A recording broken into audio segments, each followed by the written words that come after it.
What's going on, y'all? We are out here at ICAST on the water, and we are at the Hobie site right here. They got a couple of new passports. Got Alex Bulgaria out there on the water. Got another one. Waiting on one of those to come in, and we're going to get a quick run through of that new kayak, take it out on the water, see what it does, give y'all a quick review, and show y'all what Hobie's got coming out for 2023. So y'all stay tuned. All right, so I'm out here with Morgan with Hobie. He's going to do us a walkthrough on the new Hobie Passport for 2023. Yeah, so this is the Passport R Series. We've expanded the Passport series, so we have a thermoformed and a rotomolded version now.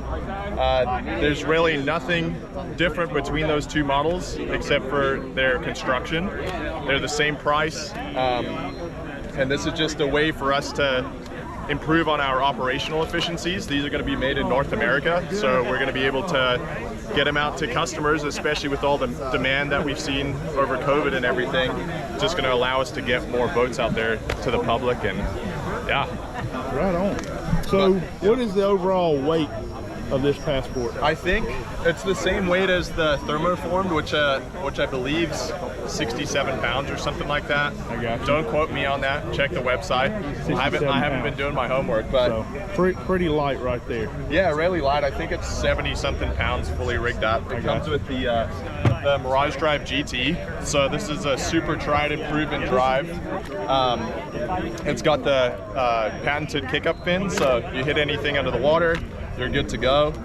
This is a forward-only drive, but like I said, this has been around for decades, and it's got the glide technology, which means that there's roller bearings on the sprockets, so you're going to get a super smooth feel and also a nice efficiency when you're pedaling.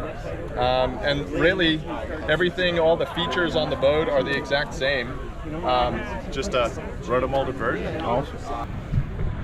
All right, so we are out here on the water now on the Passport. This is actually my first time on a Passport, so I've seen them. This is pretty much Hobie's like budget kayak. I don't believe they make a kayak that comes out cheaper than the Passport right here. I believe he said it was 18 and some change on that. Still a little high, but let's see what kind of functions are packed in here, or what kind of stability and speed we're getting out of this kayak. But my first impressions are, I mean, I feel very, very comfortable in this kayak right now, and it actually feels extremely fast. Now granted, I am coming from mainly fishing out of a pro angler, so anything I can get in there and it's a little bit less resistance feels pretty good. So yeah, overall first impressions, extremely comfortable out here. Speed feels good. Go ahead and do a little bit of maneuvering. Turn my rudder all the way to the left.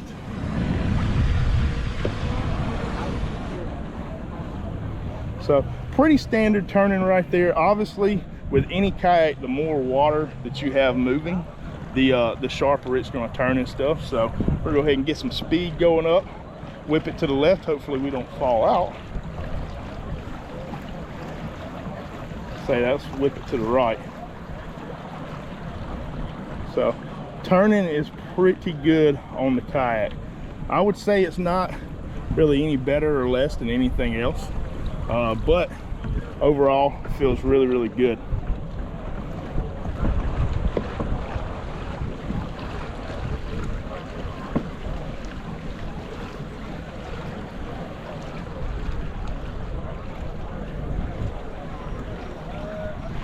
So on the maneuverability, out of a 1 out of 10, I give it a solid 7.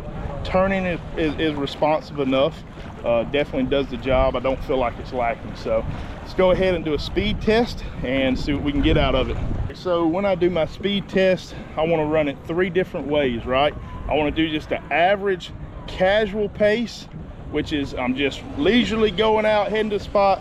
I'm not in any hurry at all. We're gonna see what it does.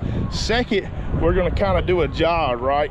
Like we're not trying to sprint and burn out all our energy, but we're trying to get to a spot pretty fast. Maybe a storm's approaching, whatever. And then lastly, we're gonna do a full-on sprint. Maybe we're trying to race somebody to a spot or whatever. We need to get somewhere fast we're gonna sit there and give it all it's got and see what it does. So moving at a leisurely pace right here, we got it going, see, sitting at 2, bouncing between 2 and 3 miles an hour. So we're gonna go ahead and call it right on the edge of 3 right there. Go ahead and give it a jog, not a sprint, just trying to get where we're going.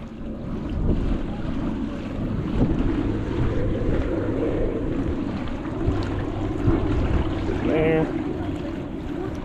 So we're bouncing between 3 and 4 right there.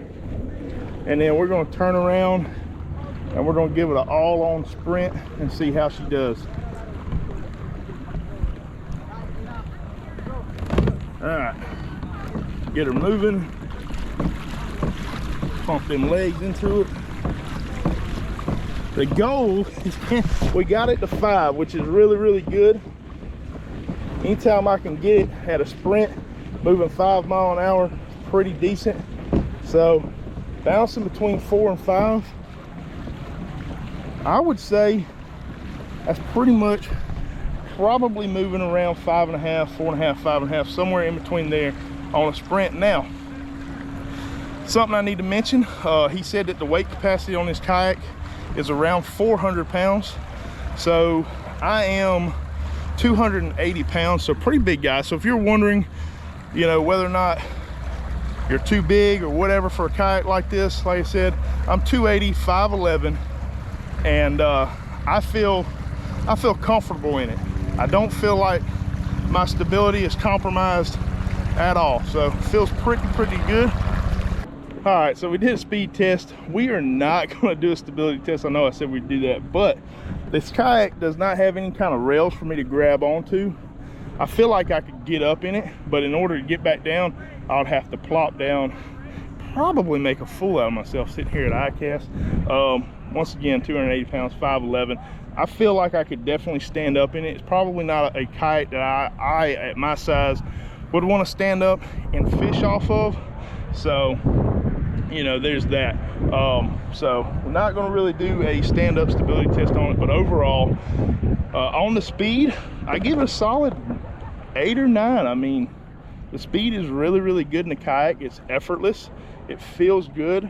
I feel like this is the kayak for, you know, if you're a teenager or you got kids or whatever and they're wanting to get into kayak fishing and they want a decent pedal drive kayak, this would be a good kayak for them.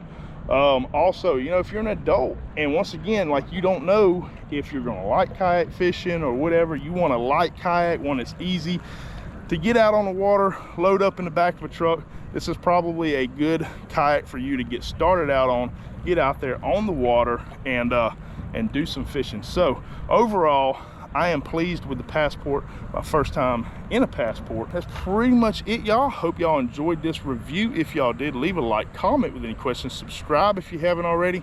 We'll see y'all next time.